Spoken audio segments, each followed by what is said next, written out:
एक नन्हा बच्चा रोता बिलखता मिला था। उस वीरान जंगल में वह मासूम आखिर कहां से आया था?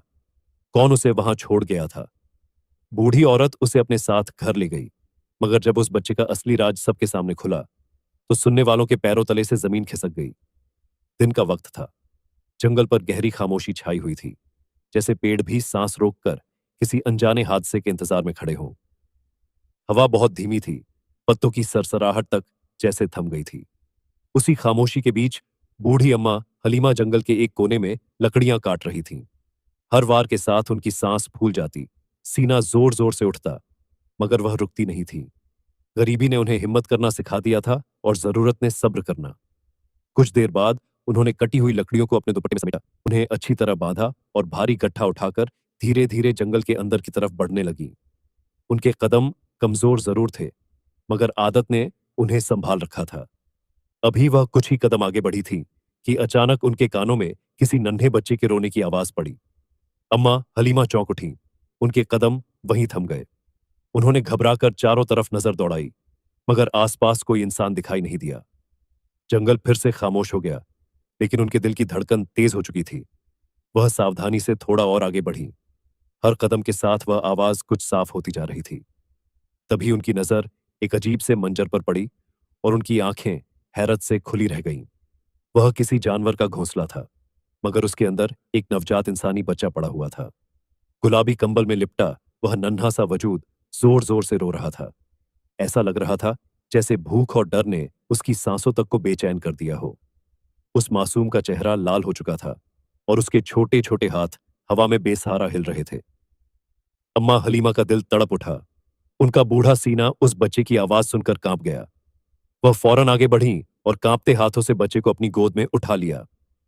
बच्चे को सीने से लगाते ही उनके चेहरे पर परेशानी साफ झलकने लगी। वह बार बार इधर उधर देखने लगी, जैसे किसी को पुकार कर पूछना चाहती हो, यह किसका बच्चा है? कौन अपनी औलाद को इस वीरान जंगल में छोड़ गया? मगर जंगल खामोश था। न कोई आवाज, न कोई साया, न किसी इंसान का निशान। ऐसा लग रहा था जैसे पूरा जंगल इस राज्य को अपने भीतर छिपाए बैठा हो। आखिरकार अम्मा हलीमा ने एक हाथ में लकड़ियों का गट्ठा संभाला और दूसरे हाथ में उस बच्चे को सीने से लगाए घर की तरफ चल पड़ी। बच्चे की हल्की सिसकियां अभी भी उनके सीने से लगकर उठ रही थीं। उन्हें बिल्कुल खबर नहीं थी कि जंगल के एक घने पेड़ के पास एक औरत बैठी यह सब देख रही थी। उस औरत के होठों पर एक अजीब सी मुस्कुराहट थी, मगर आंखों से आंसू रुकने का नाम नहीं ले रहे थे। वह पेड़ के तने से टिककर फूट फूट कर रोने लगी और रोते हुए बोली, ए अल्लाह, तेरा शुक्र है, तूने मेरे बच्चे को महफूज हाथों तक पहुंचा दिया। ये कहते हुए वह औरत आसमान की तरफ देख रही थी। किसी को नहीं मालूम था कि वह कौन थी। बस इतना साफ दिखाई दे रहा था कि उसके चेहरे पर गहरे दुख की लकीरें थीं। उसके कपड़े मैले और बिखरे हुए थे, जैसे जिंदगी ने उसे बार बार आजमाया हो, जैसे खुशियां उसके दरवाजे तक आकर लौट गई हों। वह औरत धीरे धीरे वहां से पलट गई। ऐसा लगता था जैसे वह बस उसी पल का इंतजार कर रही थी कि कोई आए और उसके बच्चे को अपनी गोद में उठा ले। उसकी आंखों से आंसू बहते रहे, मगर उसके दिल का बोझ थोड़ा थोड़ा हल्का होता गया। बच्चे को सुरक्षित हाथों में जाते देखकर उसके टूटे हुए दिल को पहली बार कुछ सुकून मिला था। दूसरी तरफ अम्मा हलीमा उस नन्हे बच्चे को सीने से लगाए गांव में दाखिल हुई। बच्चे का चेहरा अब भी रोने से लाल था और अम्मा हलीमा उसे बार बार अपने सीने से चिपकाकर चुप कराने की कोशिश कर रही थीं। जैसे ही वह गांव की गली में पहुंची, लोगों की नजरें तुरंत उन पर टिक गईं। हर चेहरे पर हैरत थी, हर आंख में सवाल था। किसी ने आगे बढ़कर पूछा, अरे अम्मा हलीमा, ये बच्चा तुम कहां से उठा लाई हो? अम्मा हलीमा ने बिल्कुल सादगी से जवाब दिया, यह बच्चा मुझे जंगल में मिला था। अकेला पड़ा रो रहा था, इसलिए मैं इसे अपने साथ घर ले आई हूं। यह सुनते ही लोगों की हैरानी और बढ़ गई। कुछ लोग आपस में कानाफूसी करने लगे। तभी एक औरत आगे आई और बहुत कड़वे लहजे में बोली, अरे अम्मा हलीमा, किसी के गुनाह का बोझ तुमने अपने सिर क्यों ले लिया? न जाने किसकी नाजायज औलाद है जिसे कोई इस तरह जंगल में फेंक गया। भला कोई अपने बच्चे को यूं ही छोड़कर जाता है? ये शब्द अम्मा हलीमा के दिल को चीरते चले गए। उन्हें बहुत दुख हुआ कि लोग एक मासूम जान के बारे में भी इतनी बेरहमी से बात कर सकते हैं। उस बच्चे ने क्या गुनाह किया था?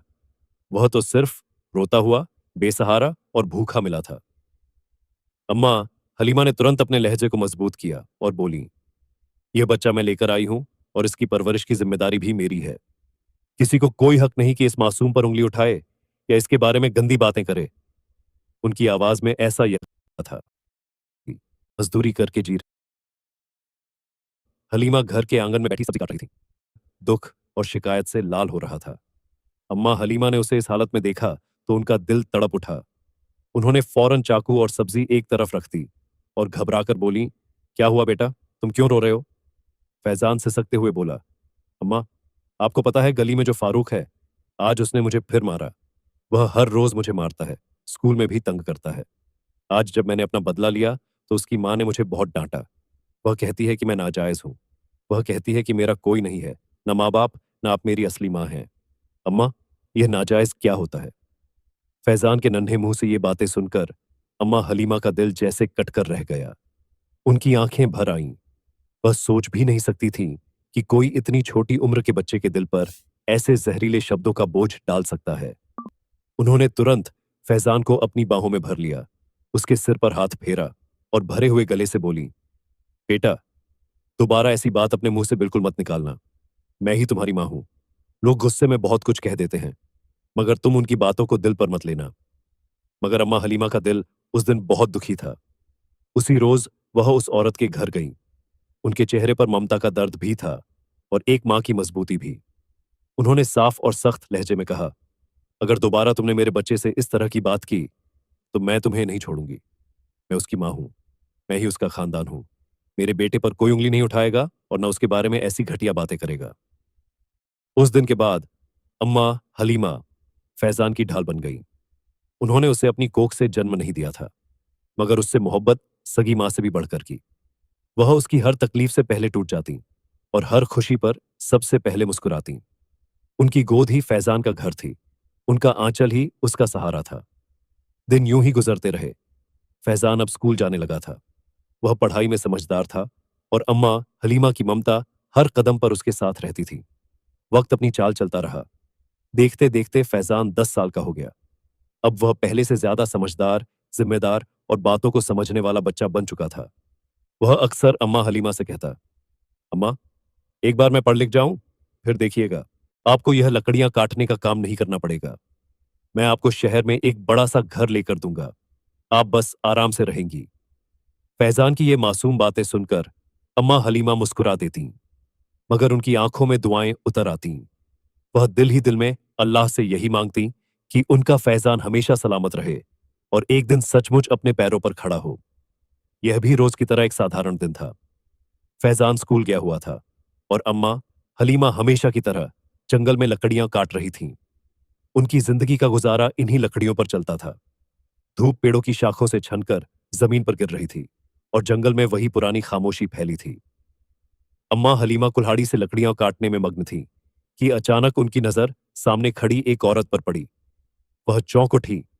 इस घने और सुनसान जंगल में यह औरत आखिर कहां से आ गई? इससे पहले कि अम्मा हलीमा कुछ समझ पाती, वह औरत तेज कदमों से आगे बढ़ी और सख्त लहजे में बोली, मैं अपनी अमानत वापस लेने आई हूं। अम्मा हलीमा ने हैरानी से उसे देखा। उनके चेहरे पर उलझन साफ दिखाई दे रही थी। उन्होंने पूछा, तुम कौन हो और किस अमानत की बात कर रही हो? मैंने तुम्हें आज से पहले कभी नहीं देखा, न ही मैं तुम्हें जानती हूं।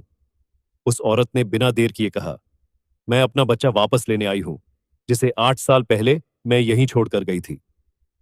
ये सुनते ही अम्मा हलीमा की आंखें हैरत से फैल गईं। उनके पूरे जिस्म में जैसे बिजली दौड़ गई। वह गुस्से और डर से कांपती हुई चीख पड़ी, खबरदार, जो तुमने मेरे बेटे को अपना बेटा कहा, वह मेरा बेटा है। फैजान मेरा बच्चा है। दोबारा मेरे बेटे का नाम भी अपनी जुबान पर मत लाना। उसे देना तो बहुत दूर की बात है, मैं तुम्हें उसे देखने भी नहीं दूंगी। अम्मा हलीमा की आंखों में गुस्सा और दर्द दोनों उतर आए थे। वह कैसे अपने जिगर के टुकड़े को किसी अनजान औरत के हवाले कर देती। उन्होंने फैजान को अपनी कोख से जन्म नहीं दिया था, मगर उसे अपने आंसुओं, मेहनत और मोहब्बत से पाला था। वह उनके लिए सगे बेटे से भी बढ़कर था। यह सब सुनकर अम्मा हलीमा का दिल बुरी तरह कांप उठा। वह तुरंत लकड़ियां छोड़कर घर की तरफ चल पड़ी। उनके चेहरे पर गहरी परेशानी छाई हुई थी। रास्ते भर एक ही ख्याल उन्हें अंदर से तोड़ रहा था, अगर फैजान मुझसे छीन लिया गया तो मैं कैसे जीऊंगी? घर पहुंचते ही वह चारपाई पर बैठ गई। गम, सदमे और डर से उनका बुरा हाल था। उनके हाथ कांप रहे थे और आंखों में आंसू तैर रहे थे। उन्हें बार बार यही डर सताने लगा कि कहीं वह औरत सचमुच फैजान को उनसे दूर न कर दे। कुछ ही देर बाद दरवाजे पर दस्तक हुई। अम्मा हलीमा का दिल धक से रह गया। उन्होंने कांपते हाथों से दरवाजा खोला तो वही औरत सामने खड़ी थी।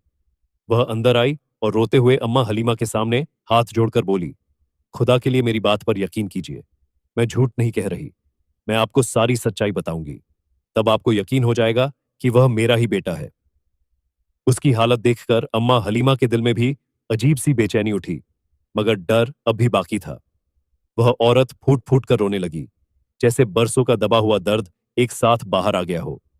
फिर उसने ऐसा राज खोलना शुरू किया जिसे सुनकर अम्मा हलीमा भी अंदर तक हिल गईं। उस औरत ने अपने आंसू पोंछने की कोशिश की, मगर उसकी आवाज अब भी कांप रही थी। उसने धीमे धीमे कहना शुरू किया, मेरा नाम मरियम है। मैं अपने माँ बाप की मन्नतों और दुआओं के बाद पैदा हुई थी। मेरे 3 भाई थे, जिनमें 2 भाई मुझसे उम्र में बहुत बड़े थे। जब मेरी पैदाइश हुई तो पूरे घर में खुशी की लहर दौड़ गई थी, क्योंकि हमारे खानदान में मैं पहली लड़की थी जिसने स्कूल का दरवाजा देखा था। मरियम ने गहरी सांस ली और आगे बोली, मेरा बाप एक बहुत बड़ा और इज्जतदार आदमी था। हमारे घर में दौलत की कोई कमी नहीं थी। मेरा सपना था कि मैं पढ़ लिख कर डॉक्टर बनूं। मेरे बाप ने खानदान और समाज की बातों की परवाह किए बिना मुझे कॉलेज में दाखिला दिलाया। लोग बार बार उनसे कहते थे कि बेटी को इतना पढ़ाना ठीक नहीं। बेटी घर से बाहर निकलेगी तो बिगड़ जाएगी, कल को खानदान का नाम खराब करेगी। मगर मेरे बाप ने सबके सामने डटकर कहा था, मेरी बेटी ऐसा कोई काम नहीं करेगी जिससे हमारा सिर झुके। वह कुछ पल के लिए चुप हुई, फिर टूटी आवाज में बोली, मेरे भाइयों ने भी उस वक्त मेरा साथ दिया था। वे कहते थे, हमें अपनी बहन पर पूरा भरोसा है। वह कभी हमारी इज्जत खराब नहीं करेगी, लेकिन अगर उसने ऐसा किया तो हम अपने हाथों से उसकी जान ले लेंगे। उस समय मैं बहुत खुश थी। मुझे लगता था कि मेरी जिंदगी उम्मीदों और सपनों से भरी हुई है। मगर एक दिन कॉलेज में मेरी मुलाकात अहमद से हुई।